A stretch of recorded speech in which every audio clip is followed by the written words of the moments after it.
Donc, électrolyse du titane, à quelle électrode le titane va-t-il se former?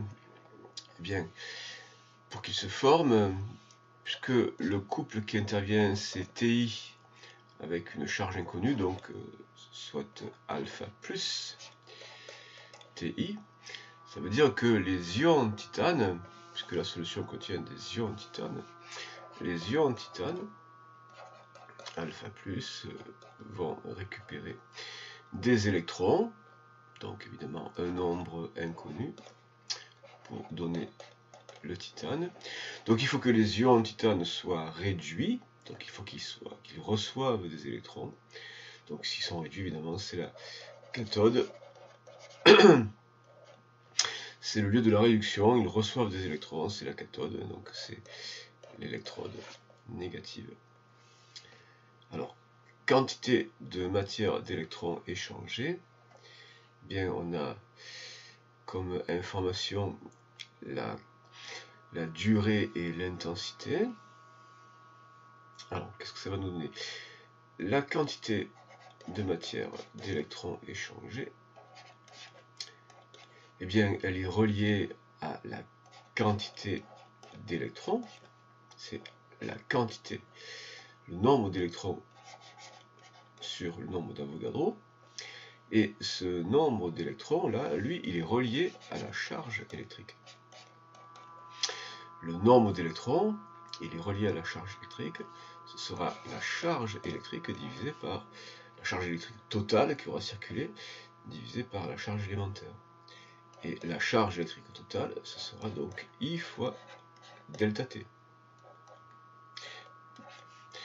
Et donc, la quantité de matière, ce sera donc Q sur E sur Na.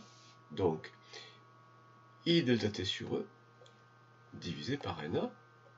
Donc, I delta T sur E et divisé par Na, nombre d'Avogadro. Donc, l'intensité 0,200 en ampères, naturellement. La durée, donc, non pas en heures, mais en secondes, 3600. Alors, comme c'est à deux chiffres significatifs, ce sera deux chiffres significatifs, donc 3,6 puissance 3. Le nombre d'Avogadro, 6,022, 10 puissance 23. Et la charge élémentaire, 1,602, 10 puissance moins 19. Et donc ça donne 0,007. Il y a 4, 6, 3, mais à deux chiffres, on doit s'arrêter à 5. Donc voilà la quantité de matière d'électrons qui aura circulé.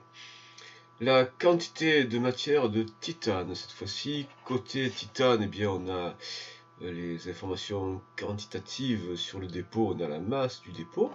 Donc la quantité de matière de titane, c'est masse sur masse molaire.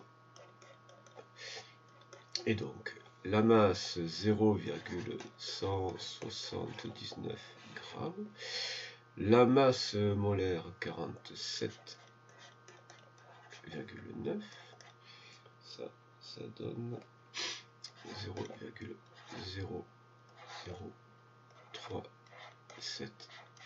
Et là, on doit le donner à trois chiffres, mol.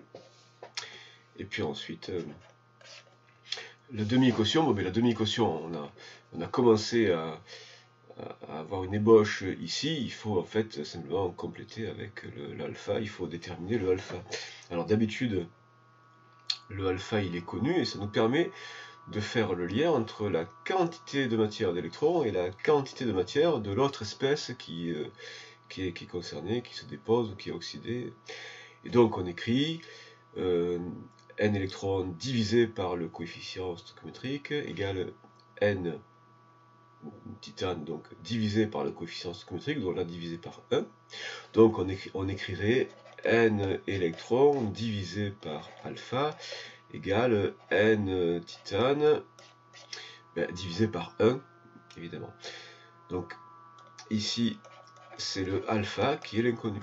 Donc du coup Alpha, ce sera n électrons divisé par n titane. Et donc, la quantité de matière d'électrons, 0,0075. La quantité de matière du métal, 0,00374. Et ça fait